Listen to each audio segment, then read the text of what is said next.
Treating seed this spring? AGI Storm FX brings you the ultimate innovation in seed treating for your modern-day farming operation, offering you speed, accuracy, and flexibility.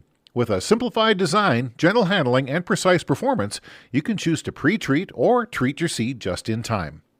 This season, choose the AGI Storm FX seed treater to keep you on schedule and ahead of the curve. Visit aggrowth.com for more information or to find your nearest dealer.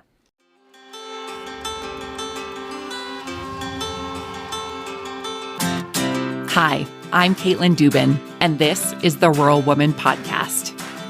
I'm a first-generation farmer who married into agriculture. Born and raised in a city, I was so unfamiliar with where my food came from, but I was determined to figure it out. Through my journey into agriculture, I saw women who were strong but humble, often taking a back seat. To me, these women were leaders who deserved a seat at the table. I created the Rural Woman Podcast to share the voices of women in an industry whose stories often went untold. The rural entrepreneurs who live and breathe their work, full of grit and pride. We come here to share our stories, to be in community with each other, to be challenged and inspired, but most importantly, to be celebrated and to be heard. We may not all live, farm, ranch, or homestead the same, but we are all connected. We are rural women, and our stories are worthy of being told.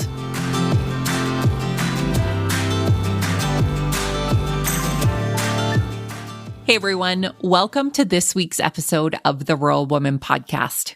This week, you'll meet Deanne Chuiko. Deanne ranches along with her husband John and their children Matt and Rylee. CJ Ranching is located north of St. Walburg, Saskatchewan. They run a cow-calf and long yearling operation along the Bronson forest, working as close to Mother Nature as they can. Deanne is an equal partner in the decision-making process and day-to-day operations on their ranch. They manage their business using the holistic management framework to make financially, environmentally, and socially sound decisions with a strong emphasis on forage management and planned grazing. CJ Ranching is Verified Beef Production Plus certified, and they market their yearlings through EU natural and grass-fed programs. I am so happy to share my conversation with my friend Deanne with you all. I had the honor and privilege of meeting Deanne face to face at a conference before I ever knew who she was on the internet. So these interviews and these discussions always mean so much to me, and I'm so happy to share it with you all through the podcast today. Before we get to Deanne's interview, let's go over this week's listener review. This 5-star rating and review is titled Great Podcast, and it's from Kathy10078. Thanks for creating this podcast. As a new farmer, breaking into this agriculture world can seem very daunting, especially if you're not a generational farmer. The advice and experience that are shared on this podcast are very empowering and motivating. Well, thank you so much, Kathy, for your kind rating and review over on Apple Podcasts. And my friends, I would love to read your kind words on an upcoming episode of the show. So please leave a rating and review wherever it is that you get your podcasts, and I will be happy to share on air in an upcoming episode. Without further ado, my friends, let's get to this week's interview with my friend Deanne.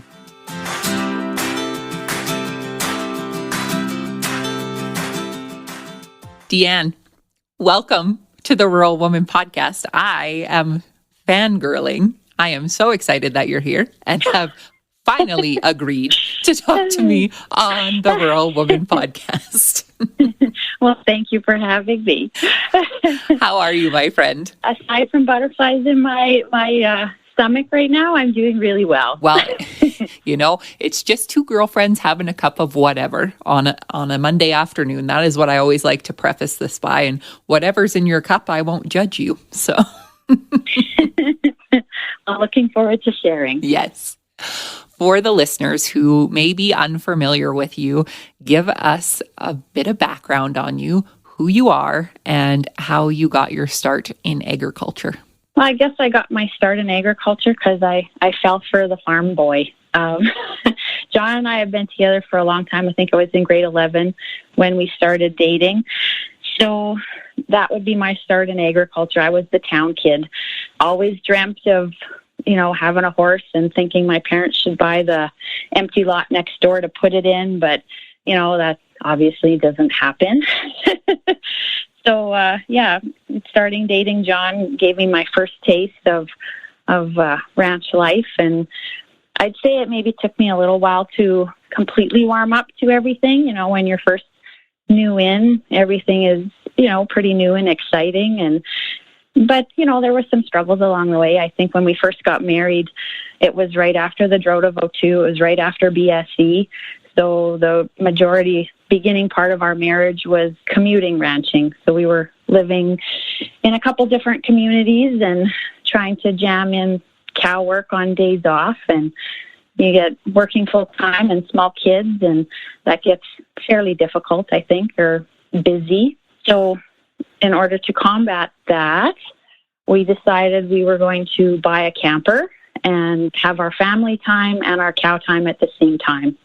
Otherwise, John was working in the oil field, commuting, and then going out to the cows, and I'm home with little kids, and we don't really get to see him. So we thought, well, let's go out there with him. So we bought a camper, and we started camping as we were calving cows in the beginning of May, and that has been some of the best family time we have ever had. That is so fun. And also, I kind of think of that as maybe a little bit dreadful if you're not a good camper. But those memories are good ones to have. And looking back now at where you are and how far you've come, that probably seems like a long time ago. But with those good memories, probably not that long ago. And I was going to say, if you and John only started dating when you were grade 11, that was only 5 years ago, right? So... Of course it was. Actually, we just celebrated our 20th wedding anniversary this past summer, so that puts a little bit of that in perspective. It has been a long time so far. That is amazing. So you're out there in this camper. What was do you remember back then, what your dream was for the future and where you wanted to be going in this whole ranching operation? I guess it took a little bit for me, for sure, to come around to the ranching part of it. I think I didn't know that's what I wanted, I think, for my life. I felt that, we went through some times where, cows were if they need something, they need it now. So maybe there's a little resentment on my part, I think, sometimes a little bit with, we were second or the kids were second. And because the cows, if they needed something, they were the trump card, right? But in the last, say 10 years or so, things really started to change for me. And we decided that we were either going to build out on the pasture where we were camping. And we thought, well, instead of, putting a bunch of money in and building at this point, maybe we should talk to your parents and see what they want to do. Maybe they have plans to, move to town, or they're thinking of slowing down.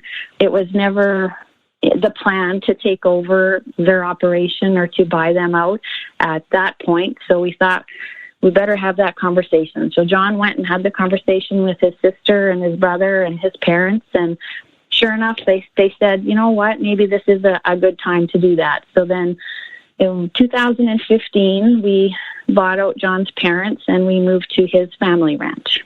That's a conversation that is a tricky one, I think, for multi-generations of families. And as an in-law, navigating that conversation can also be extremely difficult, especially not coming from that background. And if there was no past of, families working together in a business, that can also, add so many layers of complexity to it. But it sounds like the transition from camper to home, obviously you're still there, you've moved in, so obviously it went well. It did. I give John a lot of credit for for wanting to have a very open conversation about doing it. And so everybody was on the same page and there was no miscommunication. So I was really proud of him for making sure that all went smoothly. And now relationships are good. So it's wonderful that it's an opportunity too for his dad to come out whenever he wants to come out. So it's not like he could never come out anymore, if they would have sold it to somebody else. So, and we're very thankful for, having John's dad available to help us whenever we need to, or, it's been really good. And I'm very thankful that we did do it. And I'm so happy to be out here. Yeah, that is so good. And, such a journey in itself, right? Like you had said, there could have been some resentment around other things coming first before what you would think should come first, like your relationships or your kid's soccer game or whatever it is, right? And for people like myself, learning to adjust to that is a really big jump, and it's a really big leap from relationships that I was used to in my life anyways, and from what I would say was, quote, normal outside of agriculture. So we could probably go down a whole rabbit hole on that topic. Yeah. It took me a while. I think I got there when, so once we moved out here in 2015, then, we had before that, we had about 80 cows. So it was, John was working full-time, I was working full-time. It was kind of, not our full-time gig was ranching. So now, we had bought a little bit more land. We were actually out here. There was no more commuting. So we thought, well, now it's time to increase cow numbers. And then that's when holistic management came in to our life for that is, okay, now we need to increase cow numbers. We need to plan. We need to financial plan. We need to make all these big decisions. And we didn't really know how to do that. So we were, I guess, kind of looking around to see what was available out there for learning opportunities to kind of learn how to make some of these big decisions. And it just kind of worked out that holistic management sort of fell in our laps. And so thankful we ended up being able to take the course. And they gave us a lot of tools to make those decisions. You are making my job so easy in asking you questions, because that was my next thing of, you are out there now. This is going to be your full-time way of earning a living and all of these things. What was it about holistic management that made sense for your farm? Actually, back up.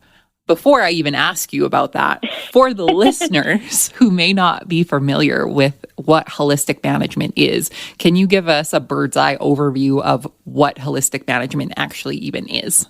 Well, I guess for me, it's a decision-making framework, and it looks at three things: your people, your finances, and land and livestock.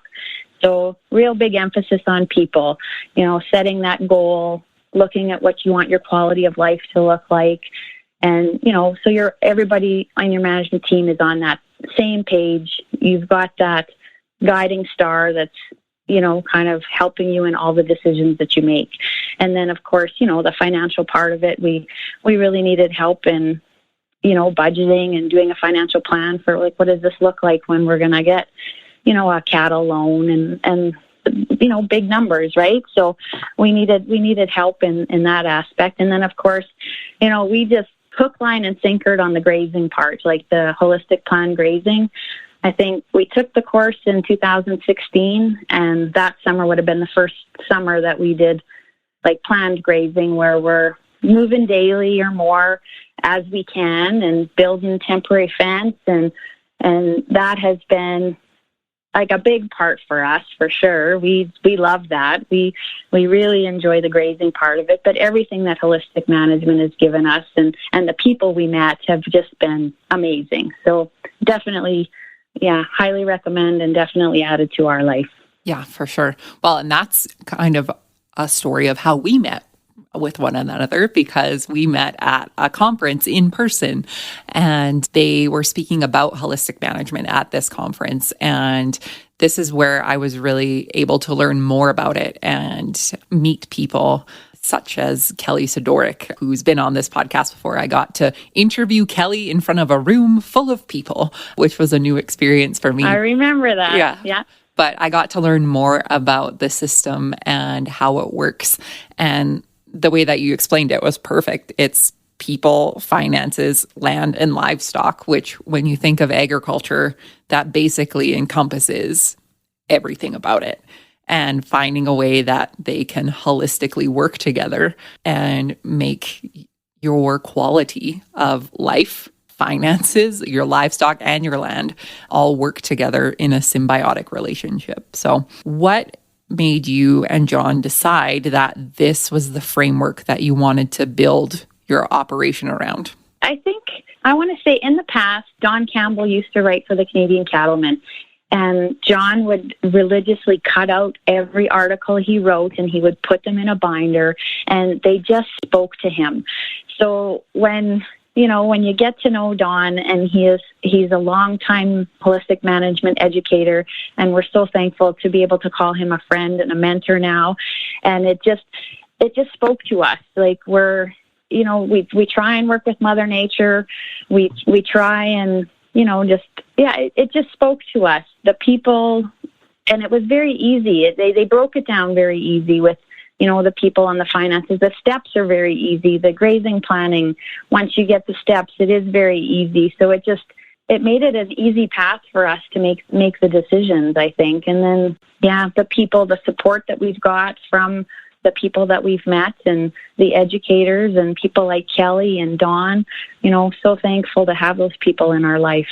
It just seems like the whole holistic management kind of, can I call them groupies? Like you all just seem to work together so well, and you share with one another what you're learning and what you're seeing, and it really helps everyone grow.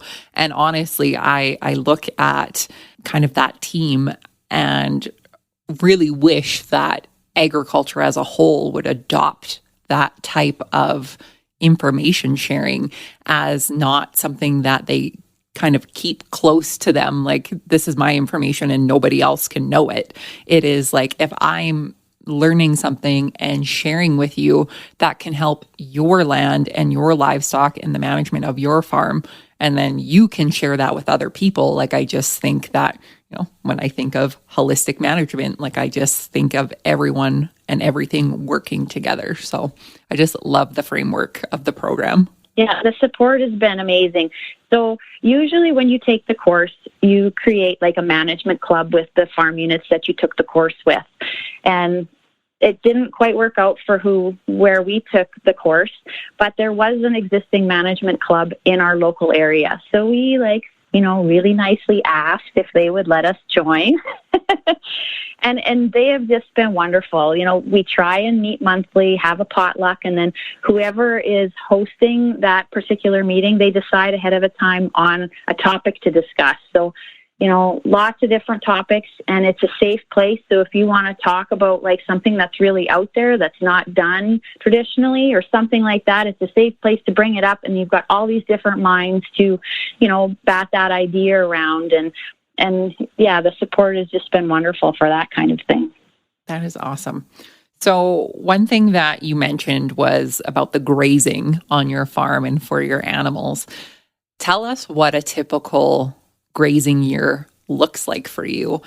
When we think of grazing, I kind of think of, the green rolling hills. But as I look out my window here in February, I know that's not the case for where I live, and you're even further north than I am. So tell us about your typical grazing year and what that looks like. Well, typically start planning probably next month for our grazing season. And then in the past, we keep our yearlings, and we have our main cow-calf herd.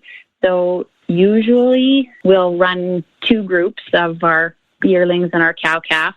And so sometimes, John will say move yearlings and I'll move cow-calf. And so, we'll go out in the morning, build our temporary fence, move the cows, and have some family time in the afternoon kind of thing is usually our plan. And there is nothing better, I think, than getting up early in the morning, not too early. John usually beats me up every time, but, to go out in the quiet, out in nature, and, just to be out there with the animals, I get a lot of joy out of that. It really fills my cup to be out. We've got a lot of bush here. We're right along the Bronson forest, which is a provincial forest around close to us. So we do have a lot of open land, but we do back onto that forest. So, it's a beautiful spot. I'm so thankful to be here, and it just makes me feel good every time I'm out in nature, just seeing everything. Yeah, absolutely. So from the time that you have started adopting these practices, what are some of the changes that you've seen with your land and your animals? For sure, a big one is diversity. We definitely are seeing more and more plants that we have not seeded, right? So it's really neat to see, because the animals are only in that paddock for a short period of time, and then they're moving on in their grazing plan. So, that paddock has all the opportunity to give those plants and any wildlife the opportunity to thrive. So we're seeing definitely an increase in our diversity, which is really neat, because I don't know what any of these plants are. I don't have any training in that. So, I use plant ID apps on my phone, or I'll take a picture and send it to somebody that, is very knowledgeable on social media. What is this? I've seen this. So I think that's really interesting too. I find I'm definitely looking at the ground a lot more, and looking to see, different wildlife, or dung beetles, or earthworms, or just to try and be observant of what's going on in the ecosystem that we have. So we're really trying to notice and see if we've got increases in those things, which we are seeing for sure. We're definitely seeing increase in our grazing days. Definitely showed in this last year when Mother Nature decided to turn off the taps for us, I think the drought was very widespread. So we don't typically experience a lot of drought type scenarios. We typically get some moisture up this way, but this year it was definitely a lot drier. But we always seem to have, new grass in front of the cows, so we were very thankful for that. So yeah, definitely increased grazing days. What about the animals? What benefits have you seen from your animals and grazing them? Well, we can definitely sustain a lot more animals on our land by grazing this way than we could just if we were continuously stocking. So, we're always being able to add more animals, which is going to then add to our bottom line. So that would probably be the biggest thing. And they're seeing us every day, so they're very used to us coming out there. We use tents mostly to move the animals, which is, you're just going to stick it underneath your either high tensile wire or your temporary wire and stick the tent in there. And it's funny. They know when you come out there with a tent, they're like, oh, it's time to move. Where are we going, Deanne? Let's go. And they hunt that thing. So you put that in, and it doesn't take long to move the cows to the next paddock or whatever. So, they're definitely not flighty, that's for sure. Although we would prefer to have a little bit of lightiness, I think, in them. Just, again, where we're located, there's a lot of predators around. We've had bear issues, wolf issues, that sort of thing. So we definitely want that mothering instinct still in our animals for sure. But I would probably be really guilty. I would just want them all to be my best friends. Yeah.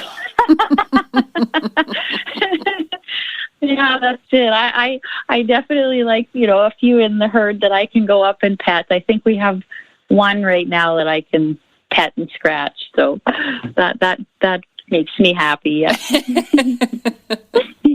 So you mentioned a couple of the challenges that you faced. One of them, the drought of 2021. I don't know how many people got, away with that one or didn't have to deal with that. And predators, like those, when you're obviously in a forested area, they have a lot more places to hide. And those cows and calves probably look real tasty to them. But for grazing, for challenges that way, what would you say are the biggest challenges with the actual grazing itself? I would say probably like bigger moves, or moves when our calves are really young, because we calve May, June. So as soon, May, as soon as those poplar leaves start popping, we're starting to count our recovery days. So we're starting to move then. So at the very beginning, I'd say we struggled with trying to move young calves, the whole herd, because at the beginning, it's like, okay, you got to go from one paddock to the other. Everybody's got to move over. And we're like, maybe you don't. If there's a new mom or something back there, we don't have to move her to the new paddock right away. She knows where the new grass is. She's not going to stay there long. When she wants to move her calf over, that's fine. Let's, not mess around with that, because I think sometimes we created a lot of issues ourselves that way. So we stopped using a back fence when those calves were really young. And then I'd say that solved a lot of issues.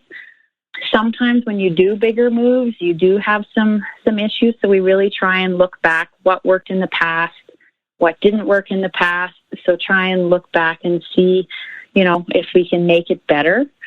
Another challenge we have with moving is we have, I wouldn't say a major highway because we're not in a very populated area, but it's kind of a vein to some lake country. So it does get fairly busy, but we have a highway that runs right through the middle of our ranch. So we try and build the plan usually to not cross the highway when calves are young. So just to try and make things a little easier. But we are crossing that highway fairly regularly with different herds all throughout the year. So we really try and, we'll build catch pens on either side of the highway or use wire or, most of the time I'm not too worried about the cows crossing the highway. I usually more so worry about whether somebody is paying attention, not on their phone, and they'll stop. We haven't had any major problems so far. Everybody's been really good, but it's always in the back of my mind. Yeah, when you're talking to a grain farmer and when I'm imagining having to do something like this, I'm just like, I can't even fathom it to move all of those animals across a highway.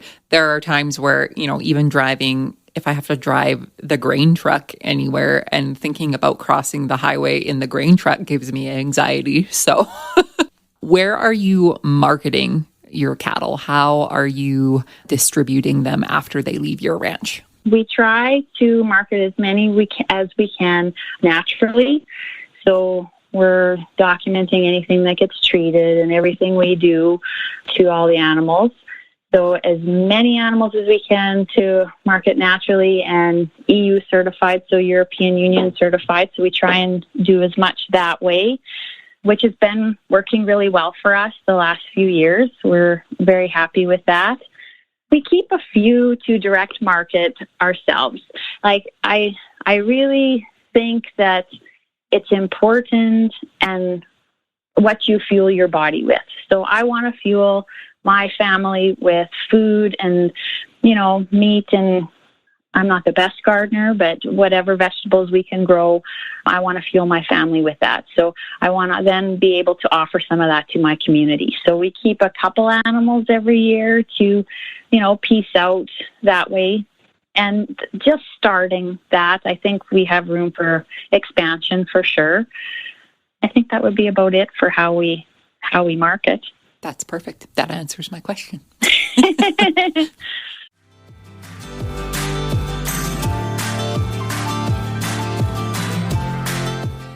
You can help support the stories of women in agriculture to be shared through the Rural Woman podcast on Patreon. What is Patreon? It's a membership-based platform that helps fund and support creators like me to create and produce content like this that you all love. New to the Rural Woman podcast Patreon is ad-free listening and patron-only bonus content and exclusive episodes. Learn more and join the patron gang today at patreon.com/The Rural Woman Podcast.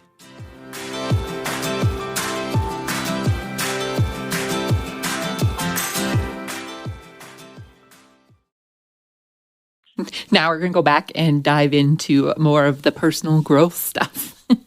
So looking back now, let's go back to grade 11, Deanne. Yeah. What advice would you give yourself now, looking back, to better transition a younger woman into agriculture that maybe didn't grow up this way? I think, open myself up to the people in the industry earlier. Like, I feel like John and I, it was just a part-time thing. We were busy working. We didn't really interact with, anybody else in the industry at all until we started learning, until we started going to conferences and learning, and then realizing how important networking is and how much you can learn from other producers. And so I'm kind of disappointed in ourselves that it took us, that long to really make some really good connections that way. And we've met so many good people now that, have just expanded our network and enhanced our life, really, of some of the people that we've met. So I wish we would have done that sooner, I think. And I probably wish that I would have maybe jumped in with both feet earlier, too, I think. I feel like maybe I waited a little bit, and I think too waited until like the kids were older. So my kids are 13 and 16 right now, so fairly independent. I don't have to be here supervising or feeding them or that sort of thing. So I can, go for a ride, or I can go move cows, or I can go do whatever. And they're, very independent to get their chores done and do whatever on their own. So that might be a part of what kind of held me back, but yeah, definitely the people, for sure. One of the things that when I think of you, Deanne, is something that maybe you have forgotten about, but it's something that I think about quite often. And it's something that you actually wrote on Instagram a while ago. And if it's okay with you, would you be okay if I read your Instagram post? Sure. Okay. Can you remember which one I'm thinking of, do you think? I think I know which one you are, but I'm really curious to see. We'll see. So you wrote this, let's see, 47 weeks ago, whatever the date was then. And it's titled, Just Wear the Damn Hat. And I'm getting teary-eyed even before you even start reading it. Okay, so this is what you wrote. Just wear the damn hat.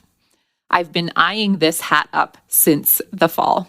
When I first saw it, I tried it on and I loved it. And for context, my friends, she is wearing a fabulous rancher's hat and she looks great wearing it. And I loved it. It says, but I'm not a cowboy. I can't wear that. Every day, all year long, I wear a hat, moving cows, doing chores, working around the yard, or anything at all. I wear a hat every damn day. So why do I have such a hard time wearing this one? Should I? Would it make a difference if I grew up on a farm instead of in town? Should I care what other people may think of me? Am I trying to be somebody that I'm not? At the end of the day, does that actually matter? No. Does it make me happy? Yes. Is it comfortable? Yes. Will it shade me from the sun and hopefully save my face from more wrinkles? I sure hope so. So I bought the hat. Life's too short to worry about all that other shit. Just wear the damn hat. Oh, that's a good one. That is a good one. That is a good one. And it's something that I think about a lot. And for me, it doesn't even just need to be the damn hat, right? Even though you look really fabulous with that hat. I think the message there is, we look to others for that validation, I think sometimes, especially as women in our industry, to validate what we are, who we are, and if what we're doing is good enough and is worthy enough to call ourselves a farmer or a rancher, or to wear those overalls or to have work boots on or whatever it is. I think that message there, mixed with your reaching out to community, I think are so important. And first of all, I want to thank you for that. I think I bought my first beautiful rancher hat after that. And I loved your hat too. That was a beauty. It's a great hat. I myself am not a rancher. I don't think I am. But I think that can be said for a lot of roles that women play in agriculture. What is your message to to women who may be listening to this, who may see themselves in a season that you may have been in many years ago, where they thought that maybe either the industry wasn't for them, or they didn't fit in, or they just didn't know what their place was? What advice do you have for them? I think for me, most of it was what I built up in my own head. You know, when I finally wore the hat and had the courage to, you know, go to the branding to help out or whatever and wear the hat, I was so nervous that, you know, somebody was going to think that I didn't deserve to wear that hat, or, you know, I shouldn't be wearing the hat. But all of that was just mental blocks that I built up. You know, everybody was so welcoming, and nobody, you know, it's a nice hat, Deanne. You know, it wasn't what are you doing? So I think just try and put those doubts that you put in your mind away, because that's all that's there is your own doubts. And I struggle with that a lot of trying, you know, I have lots of reservations in my own mind that I need to work on to grow and push myself out of my comfort zone, like doing like something like this today with you. I was, you know, well, who wants to hear my story? Or I don't really have anything specific to talk about. You know, again, those are just things in my mind that I need to break down and push myself, and I'll feel better for it. And nobody else is thinking that. It's just me. I needed to get rid of that. Well, and I think there's a lot of times where we can be our own worst enemy. And like you said, build up those stories that they're not true necessarily. One thing that I've heard once that's always stuck in my mind is if you're having these doubts, or if you're having these talks with yourself of, oh gosh, if I show up and I'm wearing a rancher's hat and people aren't going to think I'm worthy of wearing this or whatever it is, right? Using the hat as an analogy, everyone, you know, who told you that? And that's something that I've had to ask myself, well, who told you you can't do that? Or who said that you would look silly doing this, or whatever it is, right? And if you can't actually put a face to the name of whatever voice is playing in your head, it's likely you've built up that own bullshit in your mind. So I'm going to use that. I am totally going to use that, because, you know, it's not just a hat. It seems like it, you know, it comes up lots of times for me. So I'm definitely going to use that one next time I'm thinking, you know, having the doubt in my mind. So who actually said that? Yeah. And if you cannot write them a Christmas card at the end of the year, then it's likely that they don't even exist at all. Yeah, so. I agree. Well, I want to talk about something exciting that you recently did. And I was so excited for you. You got to stand up and present at a conference recently. So tell us about that experience. Actually, it was less than a week ago now. I was at the Rural Women's Conference in Dewberry, and Kaylee Franklin had asked me to come and speak on holistic planned grazing. So I was really excited to go do that. I had lots of time to prepare, so I felt just fairly prepared going in. And I did not realize how much I missed in-person events. So this was the first in-person event that I'd been at for a couple of years, probably. And I sure missed seeing, you know, people face to face. So it was really nice to get out there. And you had mentioned Kelly Sidoric before. She was there too, cheering me on, which I sure appreciate the support that she gives me. I kind of went over everything with her ahead of time just to make sure I was kind of on the right page and didn't have any glaring issues. And yeah, she cheered me on the whole way, and I quite enjoyed the day, and I got a lot of positive feedback after, so that always makes a girl feel good too. Absolutely. Well, and it speaks to, you know, building that community off of your farm and your ranch, and building community within the broader sense of the agriculture community. If you haven't been able to go to a conference ever, or, you know, after the last couple of years we've had, in-person things were really tricky. So things seem to be opening up a little bit more now. And as much as I really love a good Zoom conference, there is just something about being in a room full of people who can understand you. It's just something that I don't know if people I think people take it for granted sometimes, especially if they grew up in this industry and they're used to going to conferences and that kind of thing. When you're coming from the outside into a new industry and you're trying to find your people and your way, sometimes the people that you knew before have no idea what it is you're doing now. And to try and talk to them about your grazing plan, well, they're like, what are you talking about? Exactly. That is, you find your people and like I love to talk cows and grass, and so to find people that you can talk cows and grass to is awesome. And that's a positive too about social media too. So you go and you do a talk like that, and then you find, more people that you connect with online. And, the cows are wonderful and they're great coworkers, but they don't talk back. So, it's kind of lonely out there sometimes when you go out and you're building fence, you move cows, but you have all these people at your fingertips through social media that you can connect with and converse with and share things with. And so I really appreciate that part of it too. Yeah, for sure. What is next for you, and what are your hopes for the future and your ranching operation?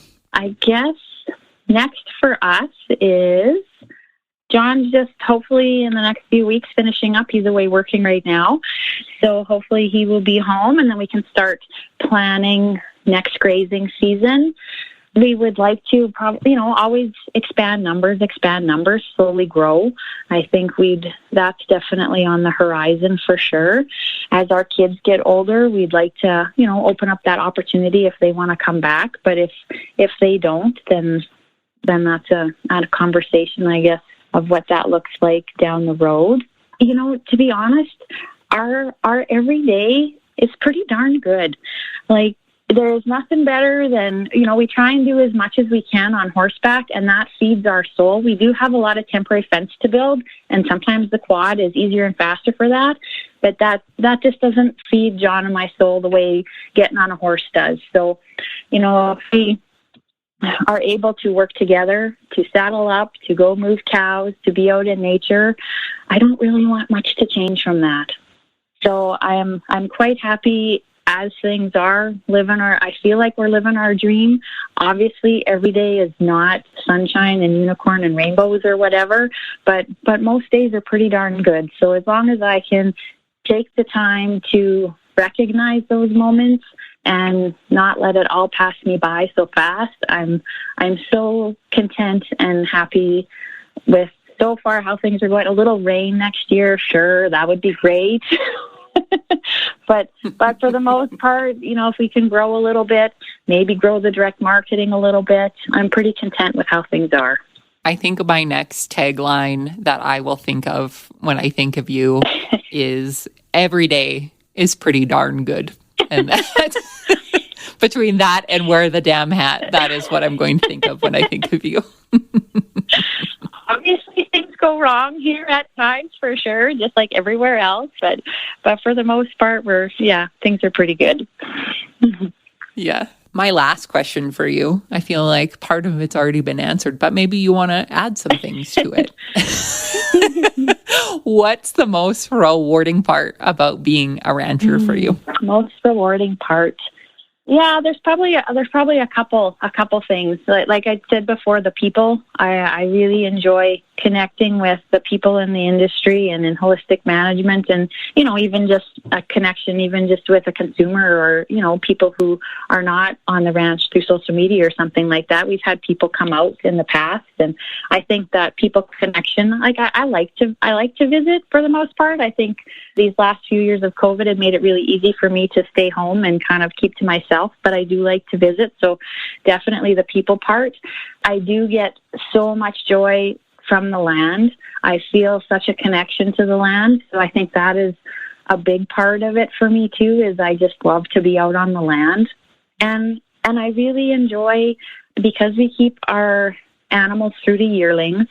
So they are with us here. The calves are born in May, June, and then they don't go for like a year and a half or so. So just to see them grow and change gives me a lot of joy too, because I can remember, I remember 110, I remember where you were born, and now look at you. It's really neat to see them grow and change through their different phases and stuff too. And usually when we have the semi-load of yearlings go out, at that point it's like, woohoo, there we go. We've got less work to do now, but there's a big part of me that it's, I got to get the dust out of my eyes, because now I'm tearing up because, we spent a lot of time with these animals. So it is fulfilling to see them move on to their next step in the food supply system. But it is sad to see them go because, some of them you remember when, you had to, bottle feed this one or tube this one or treat this one or whatever, you just remember those connections with them. So I get a lot of joy out of watching them grow. For sure. That always makes me, the dust in the eye. I get that quite a bit.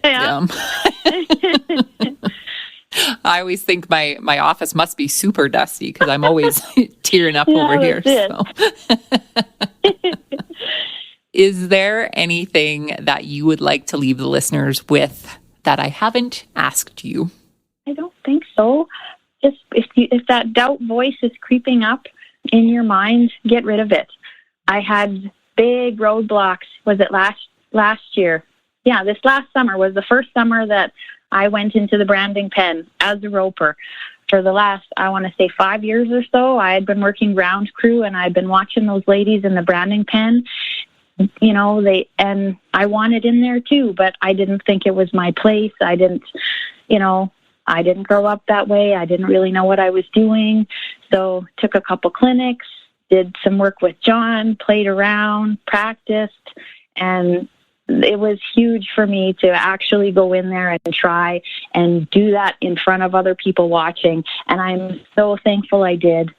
There was, everybody was so welcoming and so supportive of me, and I have improved. And I'm very proud that I went in and had success. And so I can't wait for branding season this year. I'm very excited for it.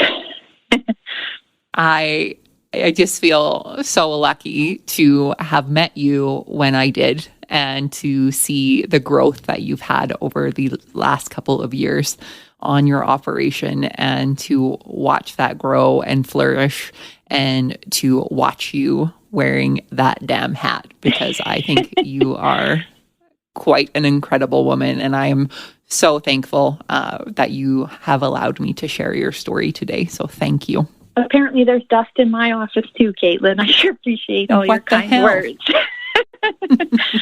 We really need to fire those cleaning ladies. I think so. For the listeners who would like to connect with you after the show, where can they find you online? I'm most active on Instagram. I do have a Twitter account too, and that's kind of where I started social media, posting on Twitter, and met a lot of great people that way. But I don't know, I'm kind of addicted to those daily stories. So I like to share the stories of what we have going on here. So that's probably where I'm most active. Well, you keep them coming, and I will post those links in the show notes so people can find you and connect with you. That sounds wonderful. Thank you so much, Caitlin. Thank you again so much for sharing your story with us today. I really appreciate it.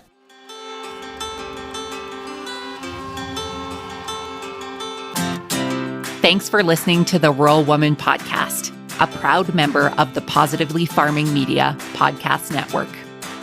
The Rural Woman Podcast is more than just a podcast. We are a community. A huge thank you to the Rural Woman Podcast team, audio editor Max Hofer, and admin support from Kim & Co. Online. A special thanks to our Patreon executive producers, Sarah Riedner from Happiness by the Acre and Carrie Munven from Laystone Farms. To learn how you can become a Patreon executive producer or other ways to financially support the show, head on over to wildrosefarmer.com to learn more. Be sure to hit the follow or subscribe button wherever you listen to the podcast to get the latest episodes directly on your playlist. And if you are loving the show, Please be sure to leave a rating and review on Apple Podcast or any other platform that accepts ratings and reviews. You can connect with us on social media at The Rural Woman Podcast and with me at Wild Rose Farmer. One of the best ways you can support the show is by sharing it. Send this episode to a friend or share on your social media. Let's strengthen and amplify the voices of women in agriculture together. Until next time, my friend, keep sharing your story.